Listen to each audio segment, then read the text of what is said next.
хөгжлийн бэрхшээлтэй хүн бол ялгуурлан гадуурхалтын хамгийн олон давтагддаг хохирогч байдаг. Урт хугацаанд хөгжлийн бэрхшээлтэй болмооргүй л байгаа байхгүй. Манай нийгэм өөрөө хүмүүсийг бас хөгжлийн бэрхшээлтэй болгоод байна л да.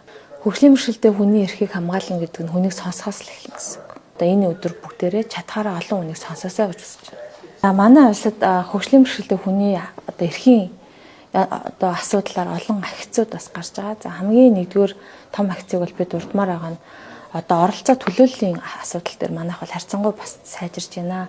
За энэ дээр нэг жишээ авахад бол 2 гишүүн, их хурлын гишүүн болж ажиллаж байна. За их хурал дээр энэ өнгөрсөн сүүлийн 3 жилд бол түүхэндээ хамгийн олон удаа их хурал дээр хөгжлийн бэрхшээлийн асуудлыг ярьсан жил байлаа гэж бас өгмөр байгаа. Нэрлэж онцгой ганц 2 хууль гэдэг юм бол саадгүй байдал хүртээмжийн тухай хууль дээр ажиллаж байна.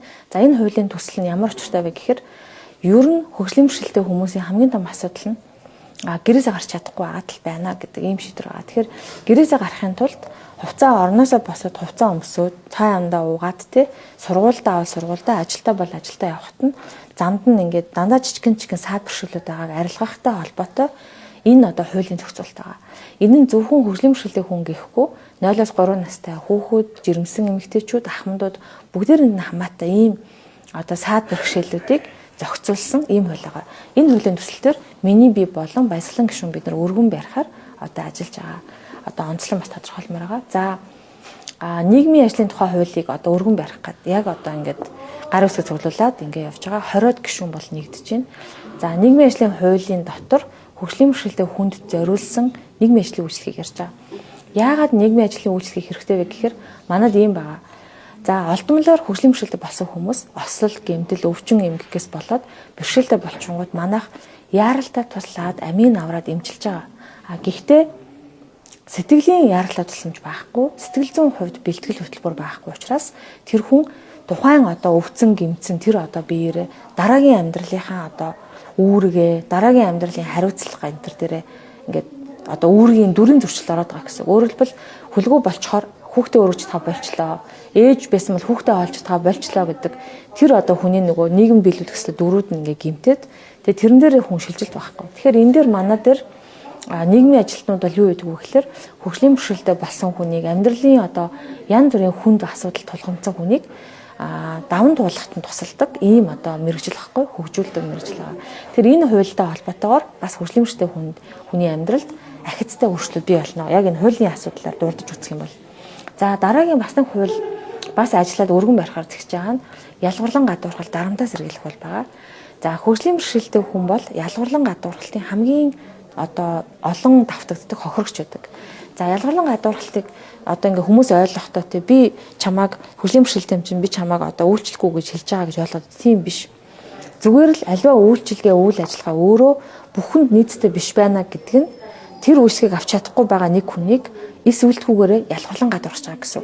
Тэгэхээр энэний эсрэг зохицуулалт, бодлого энээс урьдчилан сэргийлэхийн тулд төр засаг болон бүх үйлчлэгээ юу их вэ гэдгийг хуульчилж өгч байгаа ийм хууль байгаа.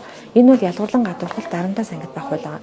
Энэ 2 хуулийг 3 хуулийг тун удахгүй өргөн барихаар зэхэд ингэж ажиллаж байгаа.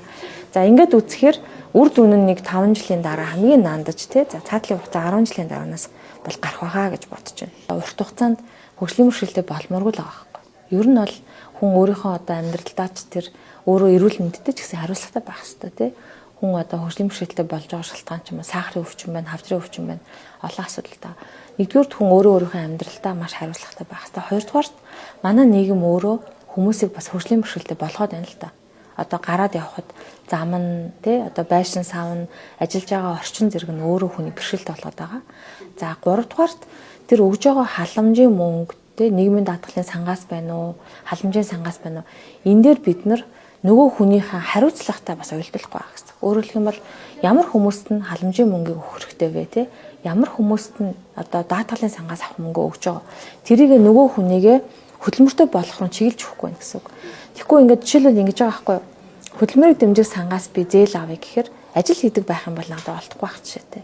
Тэгэхээр группийн мөнгө авдаг хүн жишээлбэл тэр зээлийг авахад давхар ажил хийчихэл юм болохгүй болчиход байна. Тэгэхээр уул нь бол хөгжлийн бэрхшээлтэй байсан чамаагүй хүн ажилдаг, халамжаас мөнгө авдаг байсан чамаагүй хүн жижигхэн ч гэсэн ажил хөдөлмөр хийдэг байгаад байвал тэрийн төр тэр мөнгөөр дэмжлэг байвал илүү болох гэдэг. Гэтэл тэр нөгөө төрийн одоо тэр ажил хөдөлмөрийн дэмжлэгийг авчих юм бол халамжийг авч чадахгүй гэдэг нэг ийм бодлогын одоо жижиг сажигийн давцал гараад байгаа нь өөрөө хүмүүсийг эргүүлээд аяа идэвхгүй байдал үүсгээд байгаа. Ялгарлан гадуурхалтын эсрэг манай улсад 6 янзын хуулийн дээр хүнийг одоо ялгарлан гадуурхахгүй гэсэн байгаа. Тэр дундаа нэг нь бол хөдөлмөрийн нөхцлөр байгаа. Гэтэл хөгжлийн мөрчлөө хүмүүсийн 10% нь ажиллаж байгаа гэж байгаа. Хөдөлмөрийн насных нь одоо 10% нь ажиллаж байгаа. Энэ өөрөө ялгарлан гадуурхалтын эсрэг тэр хуулийн залтууд ажиллаж байгаа гэж бодож байна уу? Энэ дээр та ямар аргумент байгаа вэ гэж асуусан. За хоёрт нь ер нь та хотоор нэг тэрэгцтэй хүнийг дагуулад явах юм бол хамгийн түрүүнд хаагур явж болох байсан бэ гэдэг одоо хүртээмжийн мэдрэмж юу нөхөр байгаас асуух гэж ингэж зорьсон. Харамсалтай нь одоо ерхий сайдын хувьд ч хариулах цаг нь хүрээгүй учраас энэ асуултанда яг тэр хоёр дахь асуултанд хариулт авч чадаагүй. За эхнийхтэр бол ерхий сайд ер нь бодлогын хувьд бол бид нар хийж байгаа одоо энэ дээр ер нь ажиллаж байгаа шүү дээ. За хүүхдүүдийн жишээг аваад үзье гэдэг шамруулан сурахын дөрөвний одоо 86%-ийг хүүхдүүдийн 86%-ийг хамруулж байгаа гэж хэлсэн. Би болохоор энэ дээр яагаад энэ хариултыг хангалтгүй гэж үзсэн бэ гэхээр 86% гэж улсын төсвөөр одоо гаргасан боловч яг хөгжлөмжлөө бүх хүүхдээ 86% сургуулж чадахгүй байгаа хгүй. Энэ дээр нөгөө мөнгө чинь хүүхдээ хөрөхгүй байгаагийн жишээ байгаа.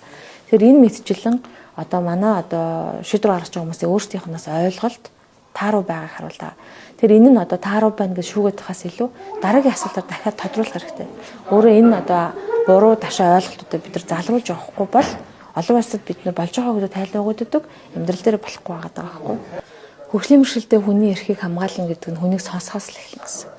Тийм яг сонсно гэдэг нь яг зүрх сэтгэлээсээ нэрээ би энэ хүний оронд нэг хүлтэй байгаад тий энэ замаар туулж ирээд энэ суугаад энэ ажлыг хийжсэн бол яах байсан бэ? Нэрээ би энэ ээжийн оронд тий нэг одоо саажилттай хүүгээ зөөгөөд тэврээд хажуугаар нь би энэ ажлыг хийсэн бол би хаах урах байсан бэ гэдэг хүнийг одоо эмпатитай сонсох энэ зүрх сэтгэлийн одоо энэ үйлдэлээс эхлэх байхгүй. Энэ бол хөгжлөмжтэй хүний эрхийг хамгаалах хамгийн энгийн бөгөөд хүн болгон хийж чадах ийм ажил байхгүй. Жижиг ийм ажил байгаа. Тэгээд одоо энэ өдөр бүгдээрээ чадхаараа олон хүнийг сонсоосоо гэж хүсэж байна.